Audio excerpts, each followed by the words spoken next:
ఆదిదేవ నమస్తుభ్యం ప్రసీద మమ భాస్కరం దివాకర నమస్తుభ్యం ప్రభాకర నమోస్తుతే. శ్రీ గురుభ్యో నమః. శ్రీ మహాగణాధిపతే నమః. శ్రీ మాత్రే నమః. Welcome to Mihiravani YouTube channel. మీ డాక్టర్ సుందరి ప్రేక్షకులకు నమస్కారం. ఈరోజు మనం ఈ వీడియోలో కుంభరాశి నుండి మీనరాశిలోకి ప్రవేశిస్తున్న రవి సంచారం 30 రోజుల్లో ఎటువంటి ఫలితాలు ఇవ్వబోతోంది, ఏ ఏ గ్రహాలతో కలవబోతున్నాడు, ద్వాదశ రాశుల వారికి ఎటువంటి పరిహారాలు చేసుకోవాలి, ఎలా ఫలితాలు ఇస్తున్నాడు అనే విషయాన్ని తెలుసుకుందాం. మార్చి నెల 14వ తారీఖు మధ్యాహ్నం 12 గంటలకి సూర్యభగవానుడు కుంభరాశి నుండి మీనరాశిలోకి ప్రవేశిస్తున్నాడు. దీన్నే మనం మీన సంక్రమణం అంటాం. మనకి ప్రతి నెలా కూడా ఒక సంక్రమణం ఉంటుంది. అంటే రవి భగవానుడు ఒక రాశిలో 30 రోజులు ప్రయాణం చేస్తాడు. ఒక రాశి నుంచి ఇంకొక రాశికి మారటాన్ని మనం సంక్రమణం అంటాం. ఇప్పుడు జరిగే సంక్రమణం మీన సంక్రమణం, అంటే మీనరాశిలోకి రవి ప్రవేశం. ఈ మీనరాశిలోకి సంక్రమణం ఈయన రవి భగవానుడు మార్చి 14 నుంచి ఏప్రిల్ 13 దాకా కూడా మీనరాశిలో సంచారం చేస్తూ ఉంటాడు. ఈ 30 రోజుల సమయంలో రవి భగవానుడు గురు నక్షత్రమైన పూర్వభాద్ర 4వ పాదం మీద, అలాగే శని నక్షత్రమైన ఉత్తరాభాద్ర 4 పాదాల మీద, బుధ నక్షత్రమైన రేవతి నక్షత్రం 4 పాదాల మీద కూడా సంచారం చేస్తాడు. రవి మీనరాశిలో ప్రవేశించే సమయానికే మనకు అక్కడ బుధుడు రాహు కూడా సంచారం చేస్తున్నాడు.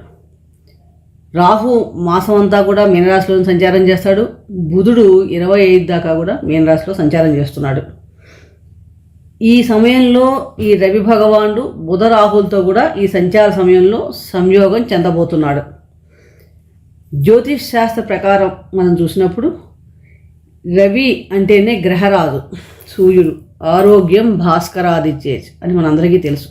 అంటే సూర్య శక్తి ఈ భూప్రపంచం మీద పడటం వల్లనే మనందరం మానవ యొక్క సృష్టి జరుగుతోంది. అలాగే ఉత్పత్తి ధాన్యం ఉత్పత్తి కానీ ఏవైనా ఉత్పత్తి జరగడం, ఆరోగ్యం, ఇవన్నీ కూడా సూర్యభగవాన్ మనం ప్రధాన కారకత్వంగా కూడా చెప్పుకోవచ్చు. ఈయనకి అగ్నితత్వ గ్రహం, సూర్యభగవాన్ అగ్నితత్వ గ్రహం. మేషరాశిలో ఉచ్చస్థితి పొందుతాడు. అలాగే సింహరాశి స్వక్షేత్రం మూల త్రికోణం కూడా. రవి కారకత్వాలు గమనించినప్పుడు మనకి ముఖ్యమైన కారణం పితృకారకత్వం ఎక్కువగా ఉంటుంది. అలాగే అధికారం, ప్రభుత్వం, గవర్నమెంట్ సంబంధించిన పనులు కానీ, సంతానకారకత్వం, పుత్రకారకుడు, ఆరోగ్యం, హార్ట్కు సంబంధించిన విషయాలు, అలాగే లోహాల్లో రాగి లోహం, ధాన్యాల్లో గోధుమలు, ఎరుపు రంగు, వీటన్నిటికి కూడా ఈయన కారకత్వం వహిస్తాడు. సహజంగా ఒక పవర్ కావాలన్నా, అధికారం కావాలన్నా, పదవులు కావాలన్నా, గవర్నమెంట్ ఉద్యోగాలు కావాలన్నా మనకి కూడా సూర్యభగవాని అనుగ్రహం ఉండాలి. ఈ మీనరాశి అన్నది జలతత్వ రాశి. భచక్రంలో 12వ రాశి, ద్వాదశ రాశి. అంటే ఒక సంవత్సరం తర్వాత మళ్ళీ మీనరాశిలోకి ప్రవేశిస్తాడు అని అనుకోవచ్చు. ఈ మీనరాశి అధిపతి గురువు. అంటే జలతత్వ రాశిలో అగ్నితత్వ గ్రహం ఎలాంటి ఫలితాలు ఇస్తుంది? సహజంగా అగ్నితత్వ గ్రహం జలరాశిలో అంత ఎక్కువగా ఫలితాలు ఇవ్వకపోవచ్చు. కానీ ఈ 30 రోజుల్లో బుధుడితోనూ రాహుతోనూ కూడా సంయోగం కావడం వలన ఎవరి వ్యక్తిగత జాతకంలో అయినా సరే రవి మిత్రుడై ఉండి అనుకూల స్థానాల్లో కనుక సంచారం ఉండుంటే కనుక, పొజిషన్ పొంది ఉంటే కనుక వారికి కొంచెం మంచి ఫలితాలు రావడానికి అవకాశం ఎక్కువగా ఉంది. మార్చి 14 నుండి ఏప్రిల్ 13 వరకు ఈ మీనరాశిలో రవి సంచారం ద్వాదశ రాశుల వారికి ఎటువంటి ఫలితాలు ఇవ్వబోతుంది, అలాగే అనుకూలతలు పెరగాలంటే ఎటువంటి పరిహారాలు చేసుకోవాలి అనే విషయాలు మనం ఒక రాశి వైజ్గా తెలుసుకుందాం. ధనస్సు రాశి. ధనస్సు రాశి వారికి రవి భాగ్యాధిపతి చతుర్థ స్థానంలో సంచారం చేస్తున్నాడు. అలాగే సప్తమ దశమాధిపతి అయిన బుధునితో కూడా కలిసి, రాహుతో కలిసి కూడా సంచారం. సహజంగా ధనుసు రాశి అంటేనే మూలా నక్షత్రంలో పుట్టిన 4 పాదాల వాళ్ళు, పూర్వాషాఢ నక్షత్రం 4 పాదాలు, ఉత్తరాషాఢ 1వ పాదం చెందిన వాళ్ళు ధనుసు రాశి చెందుతారు. రాశ్యాధిపతి గురువు. ఈ చతుర్థ స్థానం అంటేనే మనకి చిరచరాస్తులు కానీ, గృహం కానీ, సుఖస్థానం, వాహనాలు, అలాగే తల్లి సంబంధించిన విషయాలు, ఇవన్నీ కూడా మనకి వృత్తిపరంగా వృత్తి కారకుడైన బుధుడు, భాగ్యాధిపతి అయిన రవి కూడా సంచారం చతుర్థ స్థానంలో చాలా మటుకు ధనుసు రాశి వారికి మంచి ఫలితాలే ఇస్తుందని చెప్పవచ్చు. ఈ సమయంలో, ఈ సంచార సమయంలో మీకు మీ తండ్రి నుంచి కానీ తల్లిదండ్రుల నుంచి మంచి సహాయ సహకారాలు చక్కగా లభిస్తాయి. అలాగే విదేశీ సంబంధమైన పెట్టుబడులు మీకు చాలా బాగా అనుకూలిస్తాయని చెప్పవచ్చు. అక్కడి నుంచి మీకు విదేశీ సంబంధమైన అమౌంట్ రావటం కానీ, విదేశ సంబంధమైన అవకాశాలు రావటం కానీ, అక్కడ పెట్టిన పెట్టుబడులు కానీ, వ్యాపారం కానీ, అభివృద్ధి చెందడం కానీ, ఇలాంటివన్నీ కూడా చక్కగా కనిపిస్తున్నాయి. అలాగే కెరీర్ పరంగా చూసినప్పుడు కూడా మంచి ప్రోత్సాహం, ప్రమోషన్స్ రావడానికి అవకాశం కూడా ఉంది. ఈ మాసంలో మీకు ఒక రకంగా ఆన్సైట్ ఉద్యోగాలు చేసే వారికి కూడా చాలా అనుకూలంగా ఉందని చెప్పవచ్చు. విదేశీ మూలాలని పెట్టుబడి చేసే వ్యాపారస్తులకు కూడా ఈ మాసం పెట్టుబడులు, షేర్ మార్కెట్ షేర్స్ కానీ, పెట్టుబడులు కానీ, ఇవన్నీ కూడా దానివల్ల కూడా మీకు మంచి ఆదాయం రావడానికి కూడా ఈ మాసంలో అవకాశం ఎక్కువగా ఉంది ఈ ట్రాన్సిట్ పీరియడ్లో.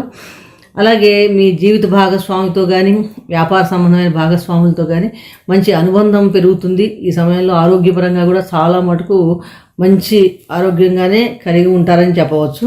సహజంగా ఏంటంటే ఒక్కొక్కసారి ప్రేమ వ్యవహారాలకు మటుకు కొంచెం అంత అనుకూలంగా లేదని చెప్పవచ్చు.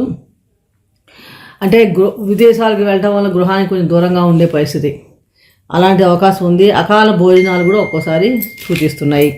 తలచిన పనుల్లో చిన్న చిన్న ఆటంకాలు రావటం కానీ, శిరస్సుకు సంబంధించిన ఇబ్బందులు, సమస్యలు ఇలాంటివి వచ్చే అవకాశం కూడా మనకి ఈ సమయంలో ఎక్కువగా కనిపిస్తున్నాయి. ఈ మాసంలో చూస్తే కనుక మీకు ధన ప్రాప్తి మటుకు చాలా మటుకు మంచి ధన ప్రాప్తి బాగుందని చెప్పవచ్చు.